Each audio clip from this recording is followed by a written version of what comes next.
ಈಗ ಈ ಗಿಡ ನೋಡ್ತಾ ಇದ್ದೀರಿ, ಇದು ಫ್ಲವರಿಂಗ್ ಬಡ್ಡು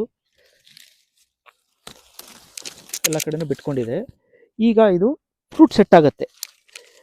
ಫ್ರೂಟ್ ಸೆಟ್ ಆದಕ್ಕೂ ಲಾಭದಾಯಕವಾಗಿ ಬರುತ್ತೆ ಅಂತಲ್ಲ, ಇದು ಅಲ್ಲಿ 3 months ಹಿಂದೆ ನಾವು ಗ್ರಾಫ್ಟ್ ಮಾಡಿದ್ದು, ಇವತ್ತು ಇದನ್ನು ಕಟ್ ಮಾಡಿದ್ದೀವಿ. ಇದೆಲ್ಲ ಫುಲ್ ಈಗ ಫ್ಲವರಿಂಗ್ ಬರ್ತಾ ಇದೆ, ಎಲ್ಲ ಇದು ಫ್ಲವರ್ ಅಂತದ್ದು ವೆರೈಟಿ. ಹಾಗೇನೆ ಇಲ್ಲಿ ನೋಡ್ತಾ ಇದ್ದೀರಿ ನೀವು, ಇಲ್ಲಿ ನೋಡಿ ಹೊರಟಿದೆ, ಎಲ್ಲ ಬರ್ತಾ ಇದೆ. ಇದು ನೋಡಿದ್ರೆ ಹಾಗೇನೆ